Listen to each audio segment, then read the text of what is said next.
Si ton cœur est brisé, si ta vie est blessée, laisse-moi te parler de Jésus. Si tes larmes ont coulé, si ton âme a pleuré, laisse-moi te parler de Jésus. Laisse-moi te parler de Jésus. Il est ton Dieu, il est ton roi, il est ta force, il est ta joie, il est ton sauveur, il est ton sauveur. Il a compris ce qu'il a dit, il te guérit, il te bénit. Jésus est vainqueur, Jésus est vainqueur. Si tu cherches le chemin, la vérité, la vie, laisse-moi te parler de Jésus. Si tu cherches un ami, le Sauveur, le Messie, laisse-moi te parler de Jésus.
Est-ce qu'on peut acclamer le roi de gloire?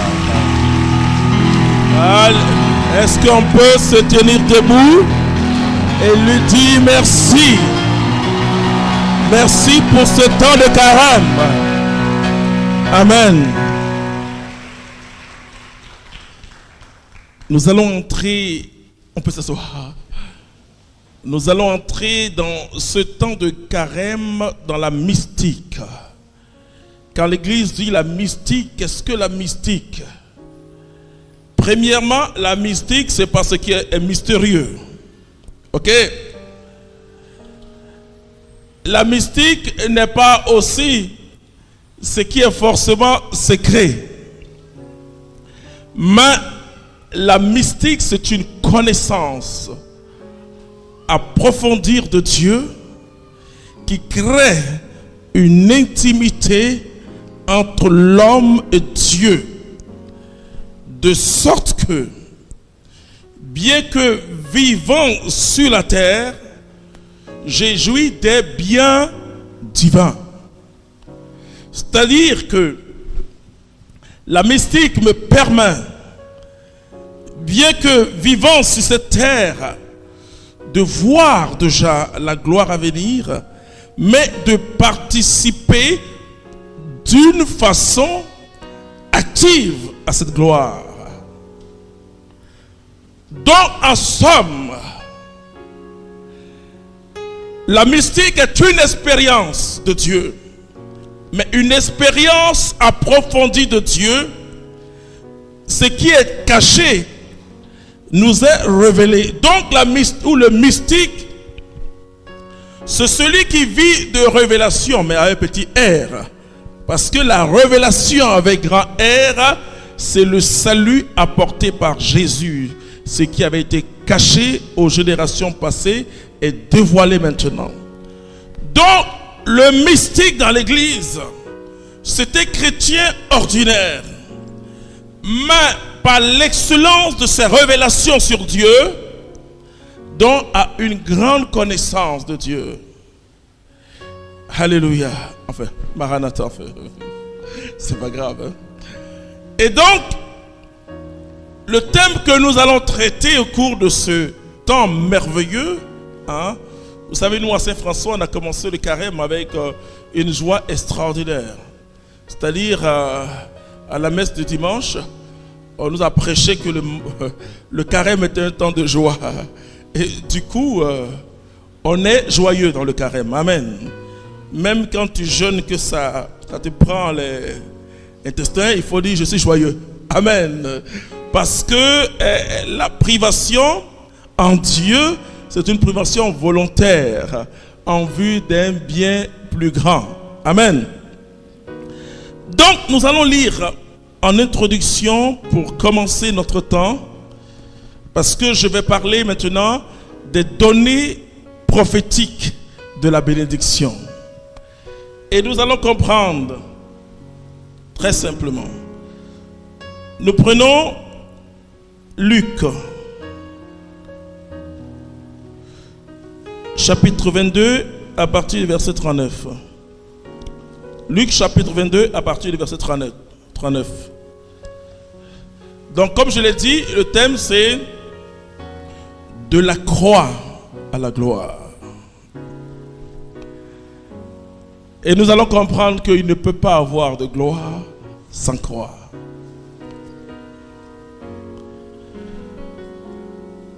Luc 22, à partir du verset 39. Il sortit et se rendit comme de coutume au mont des Oliviers. Jésus aimait aller prier au mont des Oliviers. Et les disciples aussi le suivirent.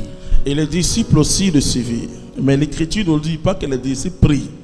Mais on dit les disciples le suivirent. Parvenus en ce lieu, Jésus leur dit, priez pour ne pas entrer en tentation. Priez pour ne pas entrer en tentation. Je vais vous expliquer ça tout à l'heure.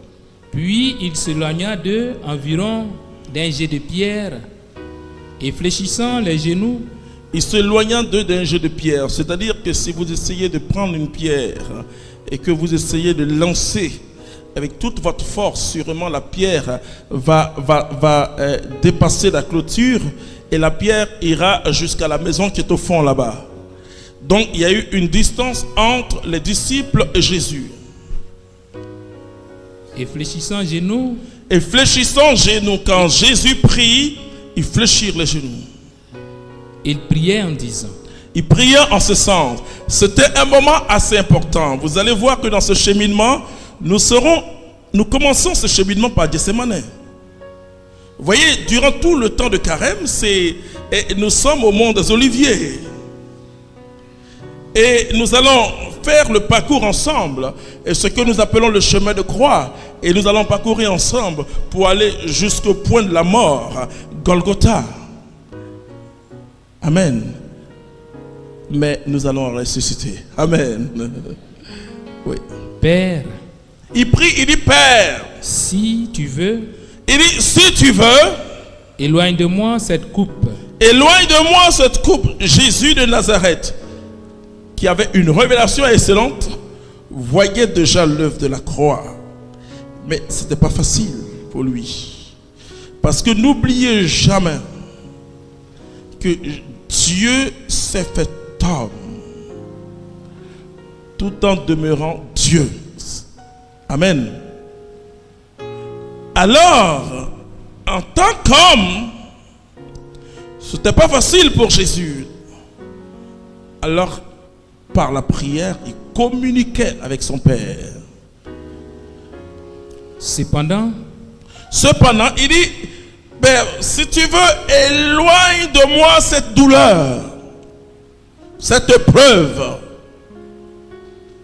Cependant, que ce ne soit pas ma volonté, mais que ce ne soit pas ma volonté, mais la tienne qui se fasse. Mais la tienne qui se fasse. Alors, vous savez, quand Jésus de Nazareth va faire cette prière, vous allez voir l'implication directe de cette prière. Continue. Alors lui apparut, venant du ciel, un ange qui le réconfortait. Un ange est venu fortifier Jésus pour lui dire simplement: écoute, Majesté, tu dois aller. Ouais, tu dois aller. C'est bon. Nous pouvons acclamer Dieu pour cette parole merveilleuse qu'il nous donne. Vous comprenez que il y a des données prophétiques de la bénédiction de Dieu.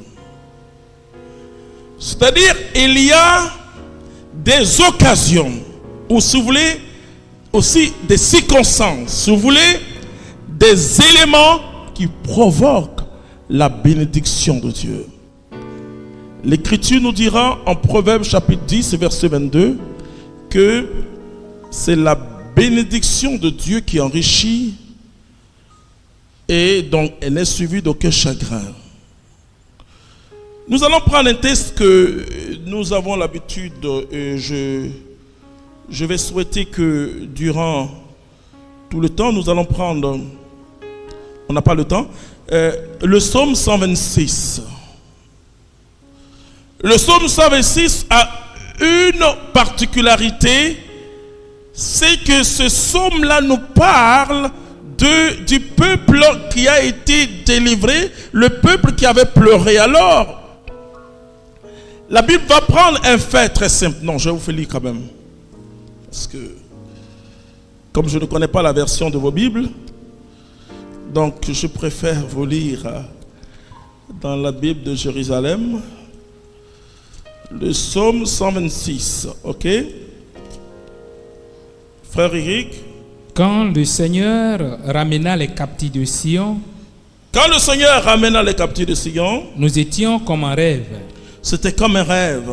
Alors notre bouche s'emplit de rire. Et nos lèvres de chansons. Alors on disait chez les païens, merveille que fit pour eux le Seigneur. Merveille que fit pour nous le Seigneur. Nous étions dans la joie. Ramène, Seigneur, nos captifs. Comme torrent au Negueb. Ceux qui sèment dans les lames moissonnent en chantant. Amen. Ceux qui sèment dans les larmes moissonneront dans l'allégresse. Vous savez, ce que je vais vous dire maintenant qui est très important, c'est que ne cherchez jamais la souffrance pour la souffrance. Ne cherchez pas la souffrance. Parce que Jésus lui-même, à Gethsémani, a dit à son Père: éloigne de moi cette grande souffrance. Mais, soyez prêts à accueillir la volonté de Dieu. La volonté de Dieu, c'est, si vous voulez, c'est la donne nécessaire pour la bénédiction. Le problème, ce n'est pas ce que je traverse de dur, même de joyeux. Ce qui est important, c'est de savoir si ce que je traverse, si Dieu est d'accord. Mais si Dieu est d'accord avec ta situation, frère, c'est qu'il va se servir de ta situation qui paraît comme une situation catastrophique pour en faire une situation de bénédiction. Ce qui est important, frère, c'est de savoir si je marche encore dans la volonté de Dieu. Ce qui est grave, ce n'est pas ce que je traverse de grave. Mais ce qui est important, c'est de savoir si je suis dans la volonté de mon Dieu. quand Jésus de Nazareth a fait cette prière, l'ange est venu à taper ses épaules. La Bible dit qu'il a fortifié Jésus en lui disant « Prends courage. C'est ta mission, le Père est avec toi. » Je dis souvent aux chrétiens, frères et sœurs, avant de continuer, moi je prie pour les malades, je crois à la puissance miraculeuse de Jésus. Mais j'annonce aux chrétiens que quand ils traversent une difficulté, ils ont le droit et le devoir, non, ils ont le droit de dire à Dieu, ôte de ma vie cette difficulté. Si vous ne faites pas cette prière, vous êtes des masochistes, je veux dire. Ça veut dire des gens qui adorent la souffrance. Non.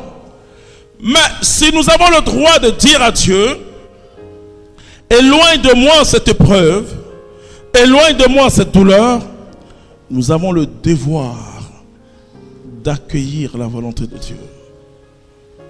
Et la bénédiction va commencer le jour où tu vas accueillir la volonté de Dieu dans ta vie.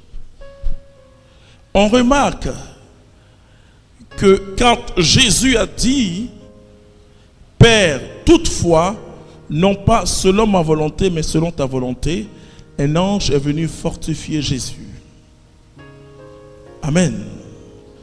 Une onction spéciale. Jésus a été fortifié. C'est-à-dire, quelle que soit l'épreuve que tu vis, si tu dis au Seigneur Jésus, si c'est pour ta gloire, oh, je t'en supplie, que ça dure. Alléluia. Ce qui va se passer, c'est que Dieu va vous communiquer quelque chose. Et cette chose-là, après ça vous fait fâcher parce que tu as dit, mais où est l'épreuve là? Parce que la force que vous allez recevoir en Dieu va faire que l'épreuve n'aura plus de sens. Vous allez avancer. Jésus avait peur de la mort. Mais il était prêt à exposer à Dieu son problème. Mais en disant à Dieu, toutefois selon ta volonté. La bénédiction de Dieu, comme je suis en train de prêcher sur les données prophétiques de la bénédiction de Dieu pour toi, par rapport à quelque chose que tu demandes à Dieu, viendra que quand tu es prêt à ne pas recevoir cette chose. Répète ça à ton frère. Je vais répondre doucement. Hey, dis à ton voisin, hey. J'ai dit, la bénédiction de Dieu pour toi, par rapport à quelque chose que tu demandes à Dieu, viendra que quand tu seras prêt à ne pas recevoir ce que tu as demandé à Dieu.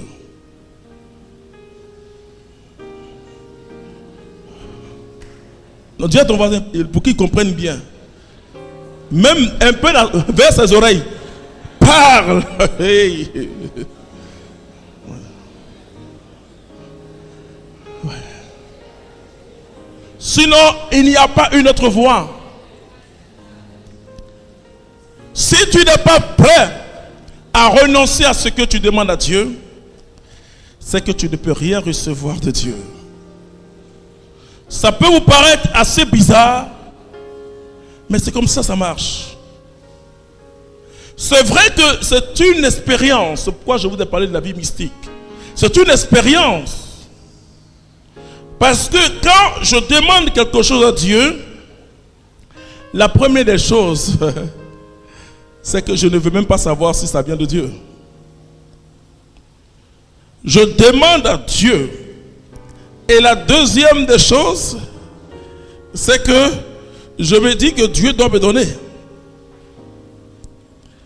Et la troisième des choses, c'est que je me dis, quel que soit Alpha, il faut que j'ai cette chose. Ça ne vient pas. J'ai appris, frères et sœurs, en 21 années, qu'on ne peut jamais faire un bras de fer avec Dieu. Jamais.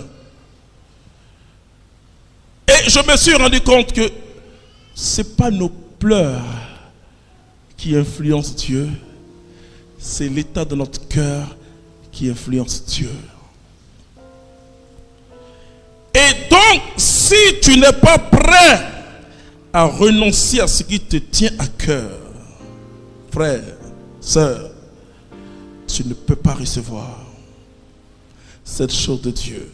Parce que si Dieu te donne cette chose, c'est qu'il n'est pas bon. Ça veut dire que cette chose est capable de te séparer de Dieu. Or, la Bible nous dit rien ne peut nous séparer de l'amour de Jésus. Même pas la famine, même pas la persécution, même pas la mort, ni la puissance.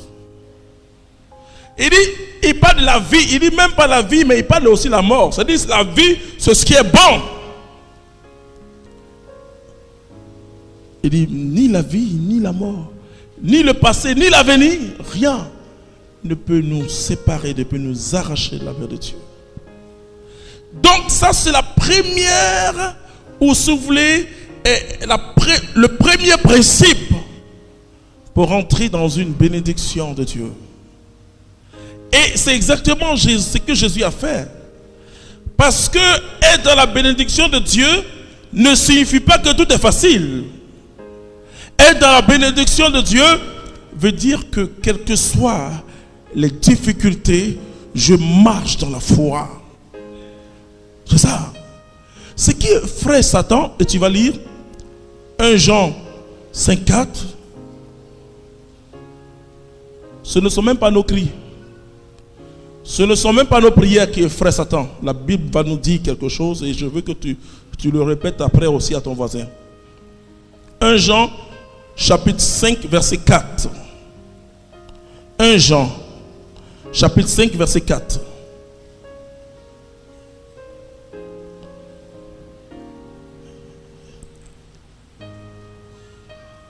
Car l'amour de Dieu consiste à garder ses commandements, et ses commandements ne sont pas pesants, puisque tout ce qui est né de Dieu est vainqueur du monde. Est vainqueur du monde. Et telle est la victoire. Et telle est la victoire, écoutez bien, telle est la victoire qui a triomphé du monde. Qui a triomphé du monde. Notre foi. Notre foi. Frère, nous avons choisi la bonne part. J'ai l'envie de vous dire que ce qui est essentiel là, on l'a déjà. Ce qu'on cherche, c'est le superflu. Dis à ton voisin, tu as l'essentiel. Oh là là. Elle dit, je ne sais pas, parce que comme je regarde votre figure, le jour où on se retrouve au ciel là, je vous dis, mais qu'est-ce qui était essentiel? Non, je regarde vos figures, on va se retrouver là-bas. Pour le moment, ce qui nous fait pleurer, c'est ce qu'on n'a pas, non? Seigneur, donne-moi ça. Seigneur, donne-moi ça. Mais j'ai dit, nous avons déjà l'essentiel. Ce qu'on demande à Dieu, c'est le reste superflu. Cherchez premièrement le royaume de Dieu et sa justice, et tout le reste vous sera donné en surabondance. Nous avons le bonheur en la personne de Jésus-Christ. Et ça, Satan nous empêche de croire à ça. Satan te dit, tu n'as rien. Il faut lui dire, j'ai quelqu'un. J'ai quelqu'un dans ma vie. Ne vous présentez plus comme des personnes seules. Les prêtres qui sont ici, ils ont quelqu'un, ils ne sont pas des gens seuls. J'ai quelqu'un dans ma vie qui est Jésus-Christ. Et tant que nous n'entrons pas dans cette réalité du bonheur de Dieu, nous ne pourrons pas être des vainqueurs.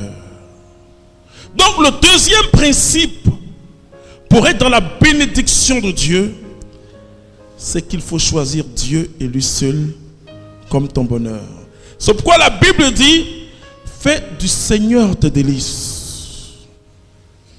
C'est-à-dire que le Seigneur, toi, soit ta préférence, soit l'objet de ta joie.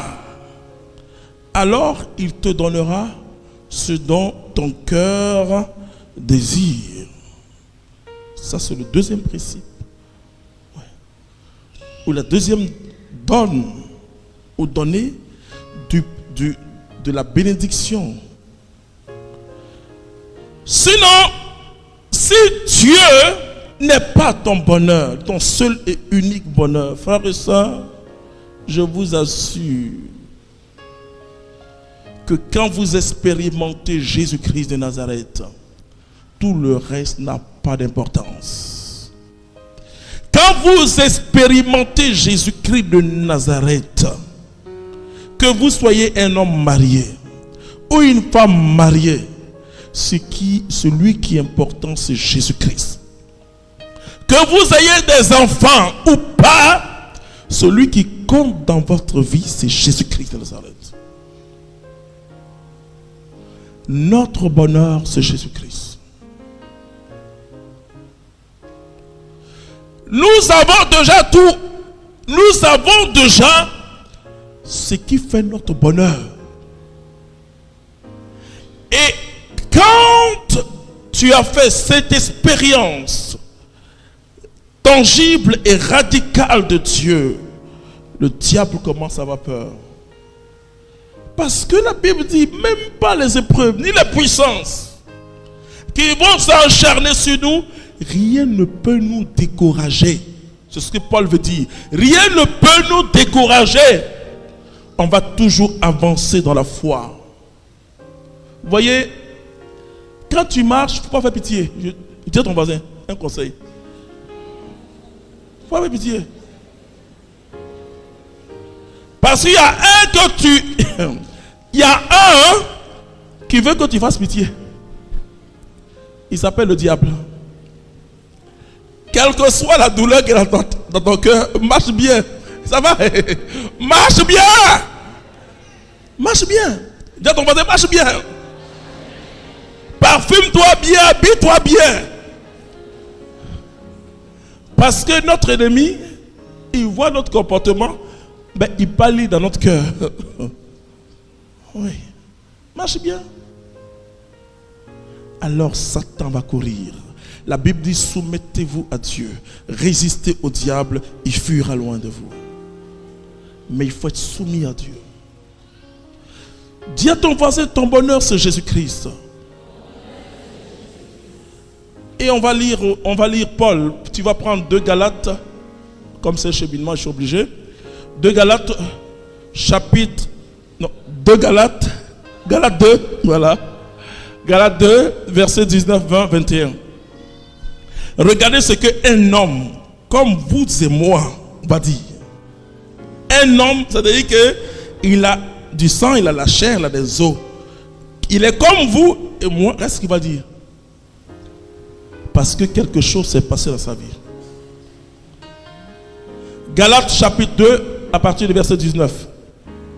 En effet, par la loi, je suis mort. Par la loi, mon Paul, je suis mort. Afin de vivre à Dieu. Afin de vivre à Dieu. Je suis crucifié avec le Christ. Il dit, je suis crucifié avec le Christ. Hein? Et ce n'est plus moi qui vis. Il dit, lui, Paul, ce n'est plus lui qui vit. Mais le Christ qui vit en moi. Mais le Christ qui vit en moi. Vous savez ce que ça signifie? Oh, on a laissé des beaux chants du renouveau. Ce n'est pas moi qui vis. Alléluia. Vous savez, on a pris maintenant des chants bizarres qui n'apportent rien. Parce que quand tu écoutes un tel chant, ce n'est plus moi qui vis, c'est Jésus qui vit. Il vit en moi. Si Christ vit en moi, premièrement, je suis vivant parce que le Christ est vivant. Je suis dans la joie parce que le Christ est toujours joyeux. Je suis dans la victoire parce que le Christ est toujours victorieux. Continue. Ma vie présente dans la chair. Il dit ma vie présente. C'est-à-dire pendant que moi, Paul, je vis à Abidjan ici. Je la vis dans la foi au Fils de Dieu. Je la vis dans la foi au Fils de Dieu. Qui m'a aimé et s'est livré pour moi. Qui m'a aimé et s'est livré pour moi. Je viens de la loi. Non. Je n'annule pas le don de Dieu, car si la justice vient il de dit, la loi, Paul, il n'a pas honte d'un tel don, parce qu'on dit, mais c'est trop facile. Car si la justice vient de la loi, mais si on doit être sauvé à cause de la loi, c'est donc le Christ qui est mort pour rien. c'est que le Christ est mort pour rien. Continue. Continue. 3:1. Tu vas prendre Galates, non, Philippiens, chapitre 1, verset 21. Vous allez connaître Paul. Un homme comme vous et moi. Elle dit, il connaissait les bonnes choses de ce monde. Mais regardez ce qu'il dit. Pour moi, certes, La vie c'est le Christ il dit, la vie c'est le Christ. et mourir représente un gain. Il dit même, mourir est un avantage. Cependant, si la vie dans cette chair Cependant, si la vie à Abidjan ici pour moi, en tant que chrétien, doit me permettre encore un fructueux travail, d'évangéliser, je n'hésite pas à faire un choix. à cause de ça, bon, peut-être que je peux rester. Je me sens pris dans cette alternative. Alors il dit, je me sens pris entre deux choses. D'une part, J'ai le désir de m'en aller j'ai le désir d'aller rencontrer mon Christ, et d'être avec le Christ, ce qui serait, et de beaucoup, écoutez, il dit, ce qui serait de quoi? Et de beaucoup, bien préférable que cette vie qui nous tient à cœur. Continue. Mais de l'autre, demeurer dans la chair est plus urgent pour votre bien. Est urgent pour vous. C'est ce qu'il veut Au dire. fait, ceci me persuade. Voilà. Je sais que je vais rester et demeurer près de vous tous. Je vous dis, c'est bon. Je vous dis, frères et sœurs, choisissons la vie qui vient de Dieu. Le monde est en train de nous tromper. Le monde est en train de nous tromper et de nous montrer un autre visage du bonheur. Mais le bonheur est une personne qui s'appelle Jésus-Christ de Nazareth. Et le monde, Satan, te fait voir ce que tu n'as pas. Et il te cache ce que tu as. Quand un chrétien veut, et je le souhaite pour chacun, être élevé, c'est parce que il s'est abaissé devant Dieu. La Bible n'a jamais dit que quelqu'un s'est élevé lui-même. Mais la Bible dit que Dieu abaisse les orgueilleux, mais il élève les humbles. L'homme, c'est celui qui a fait l'expérience de Dieu, qui sait que le bonheur, c'est Dieu, frère. J'insiste sur ce deuxième principe. Et voilà pourquoi Dieu a dit à Israël, tu aimeras le Seigneur de quoi? De tout ton cœur, de toute ta force, de toute ton intelligence. C'est-à-dire que tout ce qui est en toi doit aimer le Seigneur. Si vous n'aimez pas le Seigneur, vous ne pourrez pas entrer dans sa bénédiction. Laisse-moi te dire ce soir que tout ce que tu cherches, ce sont des superflus. La Bible dit c'est la pacotille que tu cherches.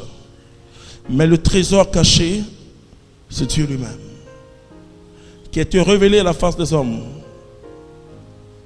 comme une pierre, la pierre qu'ont rejeté les bâtisseurs.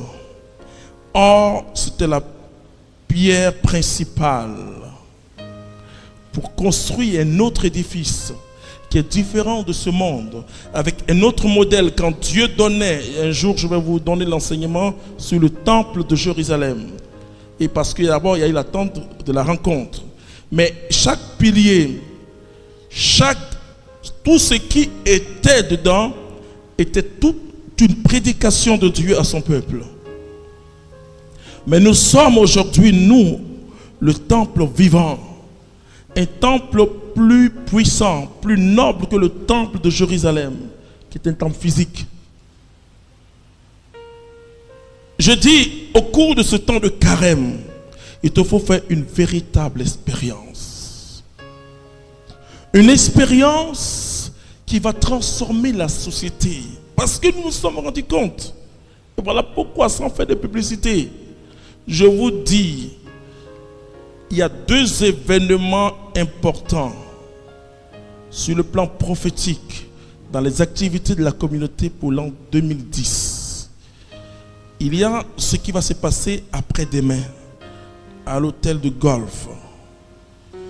Nous avons invité à l'hôtel de golf tous ceux qui veulent être présidents, parce qu'il y a des candidats à la présidence qui sont déjà inscrits. Tous ceux qui veulent être députés, tous ceux qui veulent être ministres, tous ceux qui veulent être maires, tous ceux qui veulent être directeurs, enfin tout ce que vous voulez. On dit venez.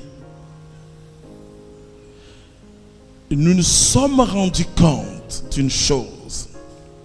Effectivement, le deuxième événement important, c'est le forum des leaders.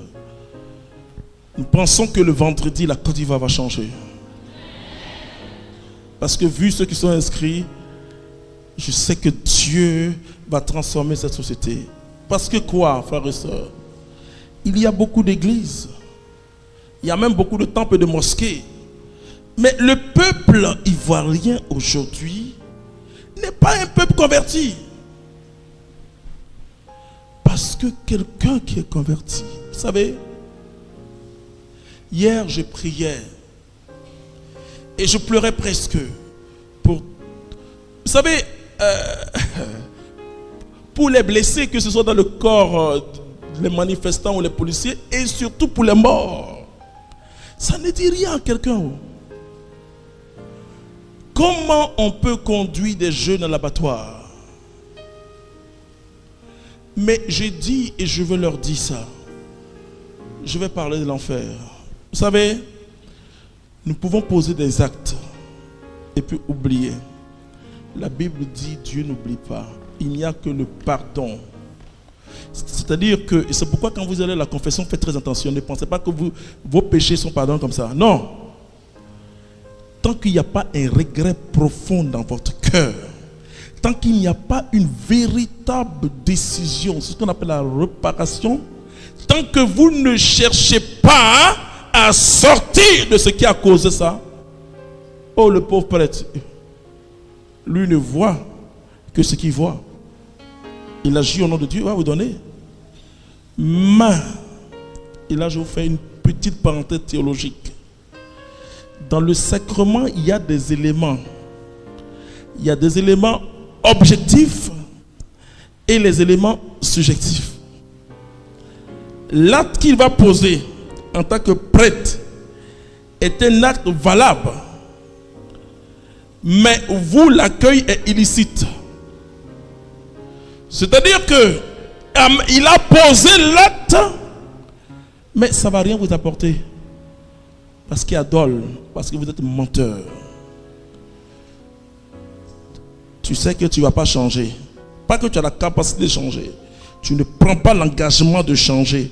Tu dis, il va me faire et puis j'allais encore le faire. Et comment on peut être responsable, conduire ne serait-ce qu'un seul jeune blessé? On a dit, c'est bon, arrêtez. C'est pas ce que je voulais. Mais si on continue, c'est satanique et diabolique. Et je vous l'ai dit, de part et d'autre dans les camps, que ce soit gauche ou droite, pour moi, ces dirigeants ont besoin de Jésus-Christ. Ils ont besoin qu'on leur dise la vérité. On les attend là-bas. Voilà. On les attend là-bas. Ce n'est pas normal. Et l'enfer existe. L'enfer existe. Tu vas entraîner quelqu'un comme ça, la mort, et toi, tu vas aller faire ton ciel. C'est la repentance. Notre Dieu, la miséricorde. Mais, dis à ton voisin, mais, le jugement sera intéressant. Hein? Ouais. Oui. Je vais vous donner un petit témoignage. Il y a quelqu'un qui était en train de détourner de l'argent dans la nation. Je donne un témoignage. Et la personne est venue me voir. Frère, voici ce que je suis en train d'avoir. Mais je te le dis que c'est par des moyens assez bizarres. Mais ce que je vais faire, je fais une offrande particulière. Ben, la personne est mal tombée, quoi. Mais la somme que la personne m'a dit, non, maman, un homme normal doit réfléchir d'abord avant de dire non. Elle dit, si vous êtes normal, là, vous allez réfléchir. Elle dit, quelle que soit la colère qui est dans votre cœur là, quand la Bible vous dit, voici ce que je vais faire là, même que c'est milliards, voilà ce que je vais faire là, ce qui va te donner là. Elle dit, parce que non seulement c'était plus que la dîme de ce qu'il a pris, mais ça dit, avant de dire non, la Bible dit, non. Mais en même temps qu'il parle, je dis non, non, non, non et non. Non, regardez, je lui dis, Dieu ne cautionne pas le mal. Dieu aime le pécheur, mais n'aime pas le péché. Frères et sœurs, voilà pourquoi la Bible dit qu'il ne faut pas envier le riche. Nous sommes dans une nation dangereuse où des gens parlent avec des esprits, des démons. Tant qu'il n'y a pas le sang en Côte d'Ivoire, il n'y a pas de dialogue entre les... Tant qu'il n'y a pas le sang. Mais quand le sang a un coup, on s'assoit pour parler. Ce sont des sacrifices humains, frères et sœurs. Et il faut oser dénoncer ça. Il faut prier Dieu qu'il y ait une nouvelle génération de chrétiens, leaders. Des gens qui ont expérimenté Jésus-Christ. Sinon, là où on est parti là, je ne vais pas vous décourager. Hein? Je vous dis, ce que je dis pour la Côte d'Ivoire, je le dis pour l'Afrique, je le dis pour le Niger. Je dis là où l'Afrique est allée là. Il faut qu'il y ait des chrétiens dans nos nations. Mais parce que ces gens-là, frères et sœurs, l'avantage que moi j'ai dit, je donne toute la gloire à Dieu. C'est-à-dire, si le commun des chrétiens ici à Abidjan avait le 1/100, il serait l'homme le plus milliardaire du monde. Mais ils veulent t'acheter. Il ne faut jamais accepter la compromission. Il faut porter l'évangile, même si tu dois manger du sable et dormir. Je dis, Dieu te regarde. Si ce n'est pas toi si peut-être que toi, tu ne vas pas récolter le fruit de ton obéissance à Dieu, mais tes enfants vont récolter ça. Leurs enfants vont récolter, les enfants de leurs enfants, les enfants de leurs enfants, de leurs enfants jusqu'à la 25e génération. C'est ce que l'Écriture nous dit. Alors que la malédiction tombe sur les pères et mères, la malédiction des pères et mères tombe sur les enfants jusqu'à la 4e génération. Il faut refuser. Il faut être chrétien jusqu'au bout. Pas de compromission. Quelqu'un dit, tu es joli. Pour travailler, il faut que tu passes. Il y a les chrétiens qui disent, il va faire là et puis c'est fini. Tu dois dire non. Donc, troisième principe, renoncer au péché. Sous toutes ses formes. Et quand tu as renoncé au péché, tu permets à Dieu de te restaurer. Oh, peut-être qu'elle est là, mais qu'elle m'excuse. Oh, j'ai rencontré une âme hier, une âme exceptionnelle, une âme qui m'a béni. Oh, une jeune fille avec une beauté extraordinaire, qui est maîtresse. Et depuis des années, elle est venue me dire, je vais changer de vie. J'ai failli pleurer. Elle dit, je vais changer de vie parce que j'ai rencontré le Seigneur. Écoutez-moi, frères et sœurs, la première question que moi j'ai posée à cette jeune fille, qu'est-ce qu'elle fait? Elle dit, il y a 3 mois, elle vient d'ouvrir un magasin et que vraiment ça ne marche pas. Je lui ai dit, ma soeur, prends ma fille. J'ai commencé déjà casse comme ça là. Quand je suis content, je dis ma fille. Parce que là, j'étais content là. Je dis ma fille. Bon, comme je suis toujours content, donc tout le monde ma fille. Donc, prends mon numéro direct. Entre là, prends mon numéro. Alors elle me dit, elle veut rompre. Je dis ma fille, alors il faut rompre. Je vais plaider auprès de Dieu pour toi. Tu auras de quoi manger. Ouais. Peut-être que tu ne seras plus dans cette jolie maison, mais peu importe, tu auras de quoi manger et tu seras logé. Il faut être prêt à renoncer. On cherche ces chrétiens-là. En Côte d'Ivoire, tous les matins, à 5 h du matin, Dieu se lève pour chercher ces chrétiens-là, il ne trouve pas. 5 h du matin. Quand vous ne voyez pas Dieu, il cherche jusqu'à minuit. Ces gens de chrétiens capables de dire non à leur avantage. Tout ce qu'on vit en politique, c'est parce que cet homme-là, l'homme noir là, il ne sait pas dire non à ses avantages. Il dit, mais ça fait quoi? Ça fait rien. Oh. Chrétien, parfois on dit, bon, l'autre, bon, il ne fait pas du mal. Hein. Il dit, va te laver seulement, et puis tu vas te marier. Mais ça fait quoi? Il n'a qu'à me laver. Je m'arrête là. Pour dire simplement qu'il y a des données prophétiques de la bénédiction. Premièrement, je me résume, être prêt à renoncer à ce qui nous tient à cœur et être prêt à accepter la volonté de Dieu pour nous. Amen. Deuxièmement, expérimenter le Seigneur de tout son cœur, de toute son intelligence et faire du Seigneur tes délices. C'est-à-dire que Dieu soit ton seul bien et ton bien absolu. Troisièmement, fuis le péché sous toutes ses formes. Il n'y a pas de petits péchés, les chrétiens s'amusent. Il dit, il y a des petits péchés, c'est pas grave, je vais faire et puis après je vais me confesser. J'ai dit, mais vous êtes courageux, hein? Parce qu'il y a des choses que chaque matin je demande pardon à Dieu. Parce que je dis, il y a des choses que si je commets là, je ne pourrais plus prier, je ne pourrais plus regarder sa figure. Donc qu'il m'aide. C'est pour ça que quand on dit ne nous soumets pas à la tentation, ça veut dire quoi? C'est-à-dire ne laisse pas la tentation nous vaincre. Mais délivre-nous du mal. Délivre-nous du diable. Que Dieu nous bénisse. Amen. Voilà. Amen. Ah, le peuple de Dieu connaît ce chant. Quand j'étais dans la chorale de Maître Ake, j'aimais déjà ce chant. Alors en chantant, tu penses à ta situation. Je sais que présentement tu sèmes dans les larmes, mais tu vas moissonner dans l'allégresse.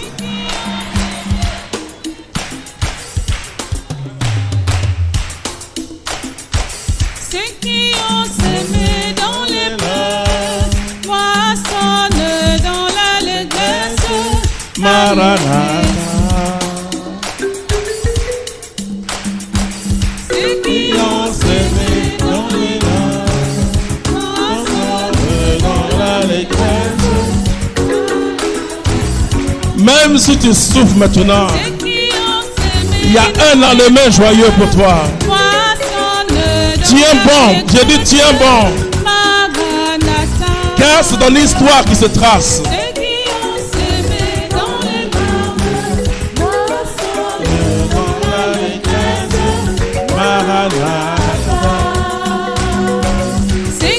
ont semé dans les bras moissonnent dans l'allégresse. Maranatha.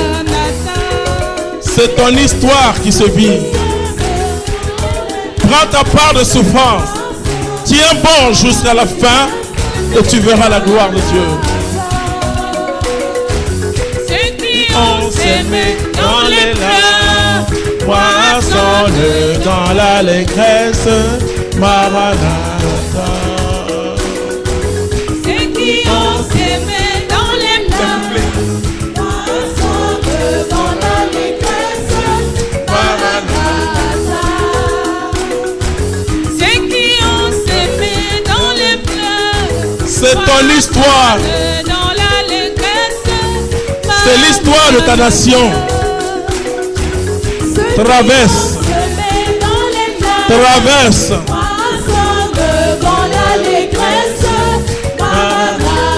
On chante, on chante, on chante.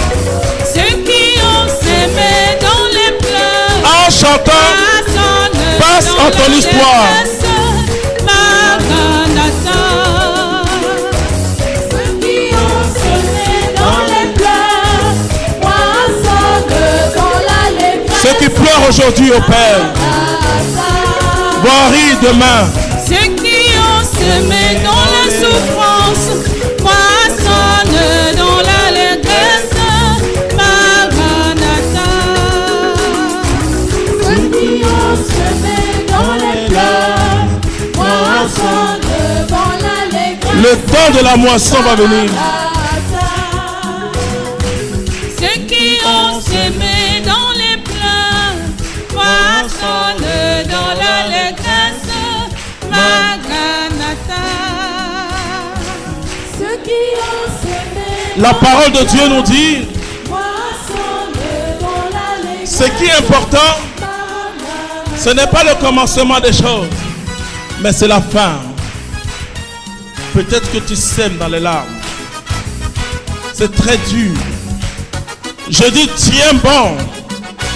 Sois chrétien dans ces épreuves. Sois courageux, sois courageux. Tiens bon. Je sais de quoi je parle. Toi qui veux s'aimer dans les pleurs, tu moissonneras dans l'allégresse. Oh, Père. Maranatha. Ceux qui ont semé Il y a le temps de la semence, il y a le temps de la moisson. dans l'allégresse.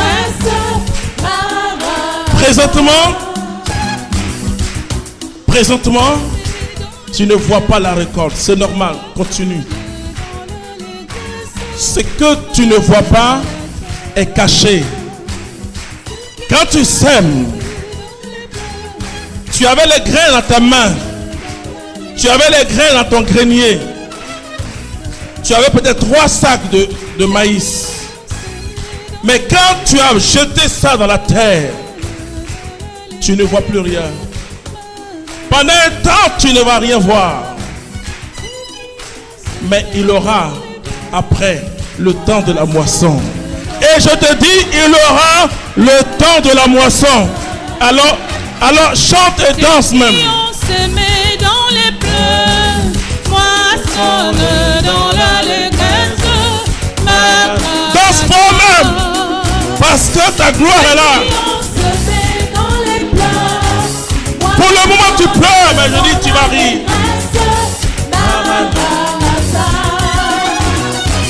La femme enfante, elle enfante dans les douleurs, mais elle est dans la joie.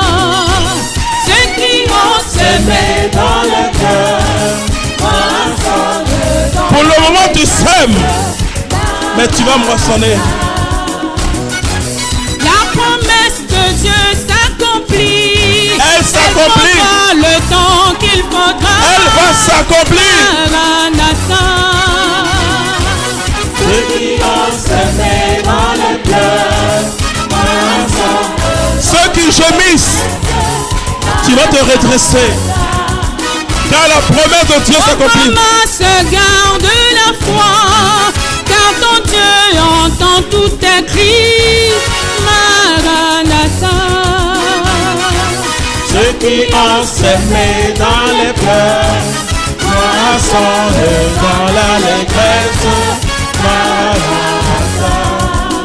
Quand le paysan travaille, c'est dur. Construit dans les Quand il pleurs, travaille, c'est la dur. maison sera Mais viendra le bientôt temps de la là. moisson. Maranatha. Ceux qui ont semé dans les pleurs, La croix, c'est le moment de la semence. La gloire, c'est le moment de la la récolte. croix est le chemin de la gloire de ton Dieu dans ta vie. Maranatha.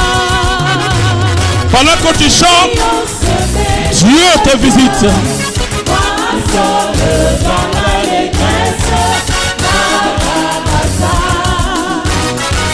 Ceux qui ont semé dans les pleurs, Moissonnent dans l'allégresse.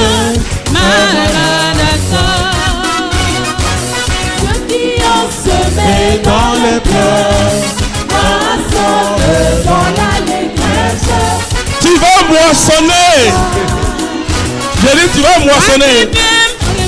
Mais tu es bon. Je dis, tu moissonneras dans la joie. Maranatha. ceux qui ont semé dans les pleurs, moissonnent dans l'allégresse. Maranatha. Aujourd'hui tu connais la douleur. Je te dit que tu veux la joie. Maranatha. Il faut être content aujourd'hui. Ceux qui ont semé dans les pleurs. Quel que soit ton problème, il faut être content aujourd'hui. Quelles que soient les circonstances de ta vie, tu moissonneras dans la joie. Maranatha. Ceux qui ont semé dans les pleurs, moissonnent dans la. La semence est dure, mais la moisson vient. Quelles que soient les peines de ta vie, mais la gloire de ton Dieu demeure. Maranatha. Ceux qui ont semé dans les pleurs, moissonnent dans l'allégresse.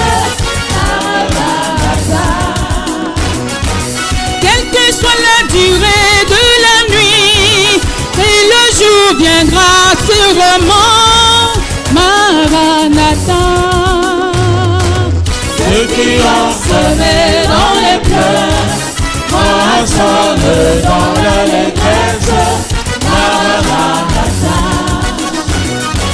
Ceux qui ont semé dans les pleurs, moissonnent dans l'allégresse. Maranatha. C'est ton histoire. Tu sais bien que c'est ton histoire. Je dis ce chant est ton histoire. Pour le moment tu sèmes, ce n'est pas facile. Je dis c'est ton histoire. Si tu tiens bon, si tu dis au Seigneur, malgré cette épreuve, je continue de t'adorer. Je continue de te louer. Je dis c'est ton histoire. Le Dieu que je sers, il est bon. Le Dieu que je sers, il est fidèle. Père, nous s'aimons dans la douleur. Nous s'aimons dans les larmes. Mais nous tenons bon. Malgré les épreuves, ton peuple tient bon. Voilà pourquoi ce soir, je te demande une grâce particulière. Fortifie notre foi. Ceux qui ont semé dans les pleurs, moissonnent dans l'allégresse. Alléluia. Il y a trois personnes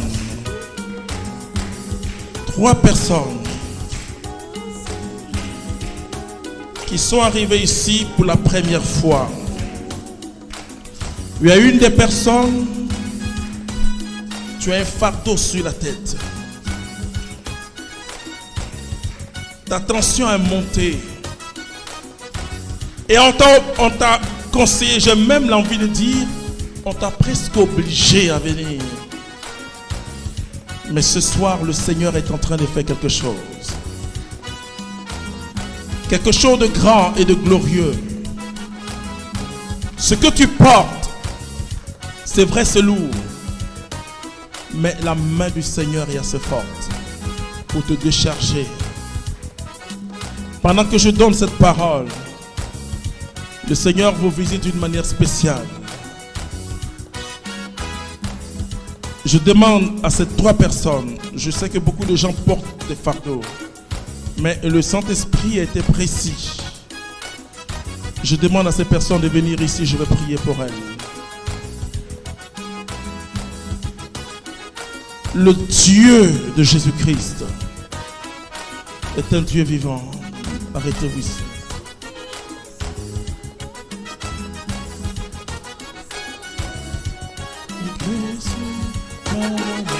Il reste la troisième personne. Le Dieu de Jésus-Christ. Vous savez, quand vous souffrez dans ce monde, vous êtes solitaire.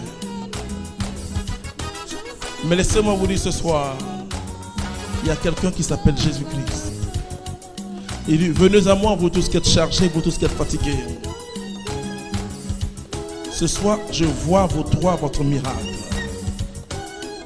J'ai dit, je vois votre miracle. Oh, Saint-Esprit. Attrapez-le.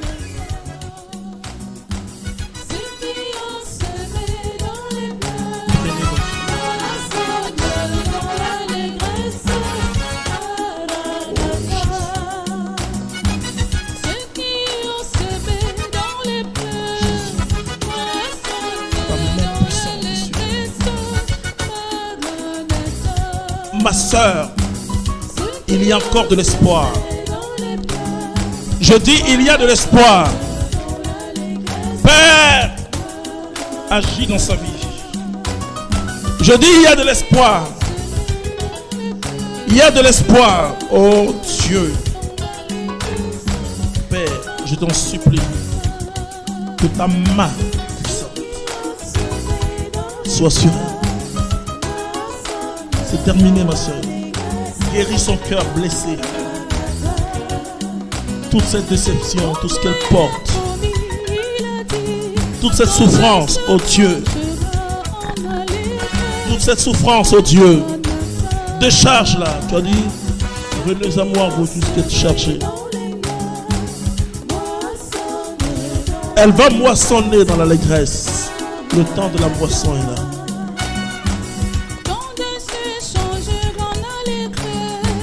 Levez les mains, frères et sœurs.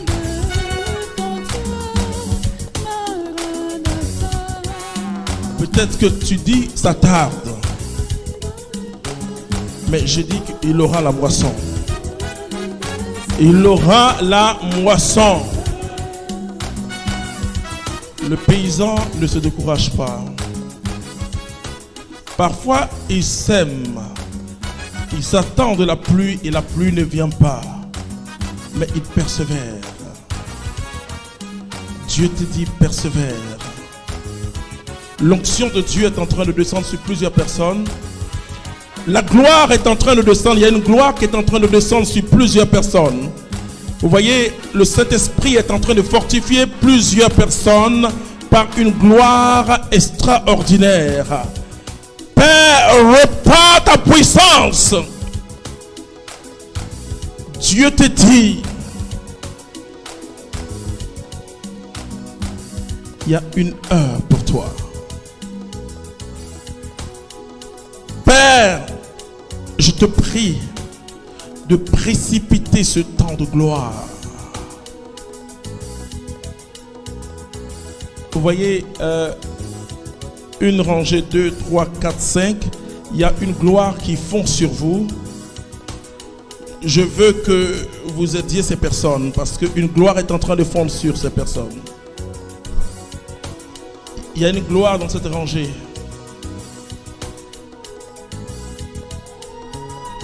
J'ai dit une force est descendue ici. La Bible dit que l'ange est venu fortifier Jésus. Le Saint-Esprit est en train de nous fortifier. J'ai dit tu vas tenir bon. Tu vas moissonner. Tu vas moissonner. Tu vas moissonner. Si on t'a dit que tu ne peux pas moissonner, je te dis que tu vas moissonner. Tu vas moissonner. Tiens bon.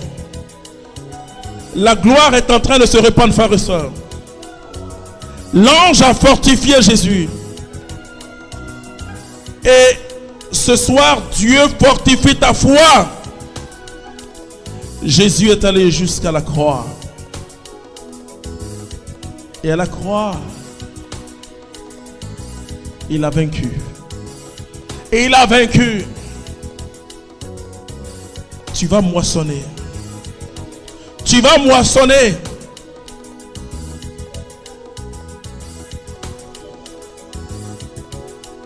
Il aura plusieurs guérisons intérieures, la puissance de Dieu. Mais ce qui est intéressant, c'est que Dieu va fortifier des foi. Ta foi va grandir, va exploser.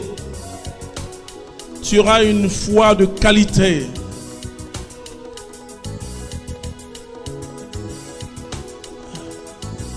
Jésus a été fortifié par un ange. Le Saint-Esprit, qui est le consolateur, vient te fortifier. Père, repars ton Saint-Esprit sur ton peuple. Repars ton Saint-Esprit sur ton peuple.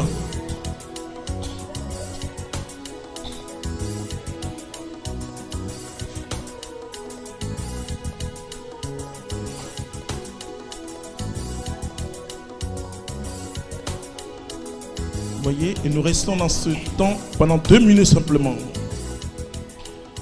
L'ange a fortifié Jésus. Tu es en train de recevoir les données prophétiques de ton miracle. Ton Dieu ne t'a pas abandonné. Vous savez, ça fait 4 fois. 4 fois, Dieu me dit, il parle à une personne ici en disant, je ne t'ai pas abandonné. Je ne t'ai pas abandonné. Je dis, Dieu parle à une personne ici, qui est ici. Dieu dit, je ne t'ai pas abandonné. Je vais commencer rapidement cette personne. Dieu dit, je ne t'ai pas abandonné.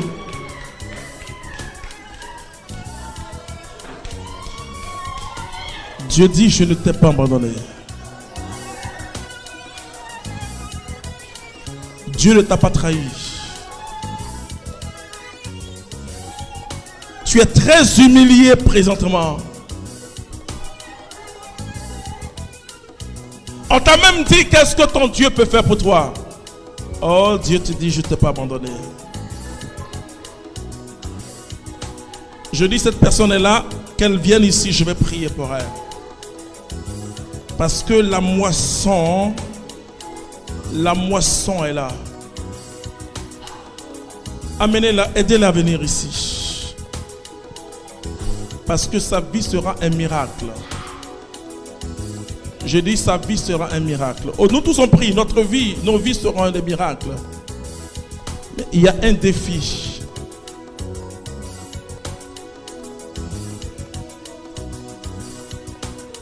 Le Dieu Tout-Puissant ne t'a pas abandonné. Père! Voilà! Fortifie sa foi. Donne-lui les armes de la victoire, la foi. Maintenant, au Père, que sa vie devienne victoire. Au nom de Jésus-Christ. Amenez-moi toutes ces personnes-là agitées. Amenez-moi ces personnes. Alignez-vous, alignez-les ici.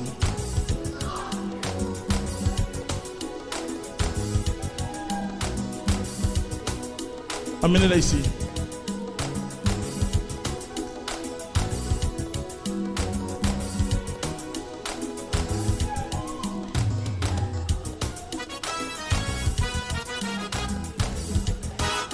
C'est le temps de la semence. Mais le temps de la moisson va venir. C'est le temps de la semence, c'est difficile.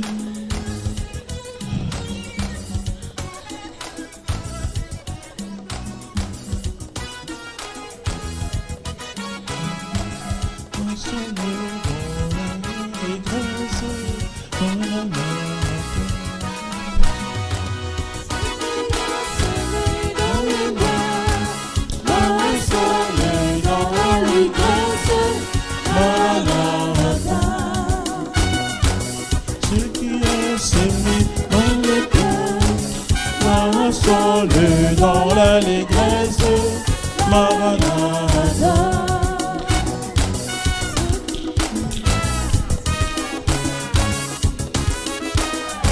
Dieu est fidèle.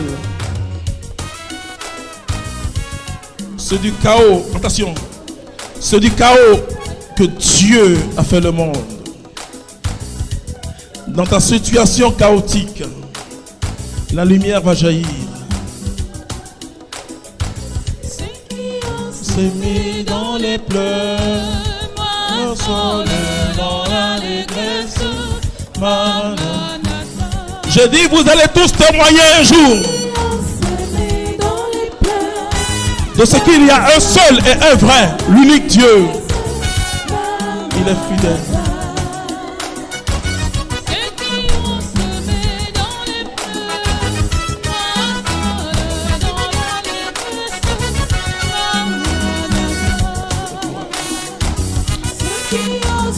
Gloire de Dieu. Que la gloire de Dieu. Recevez.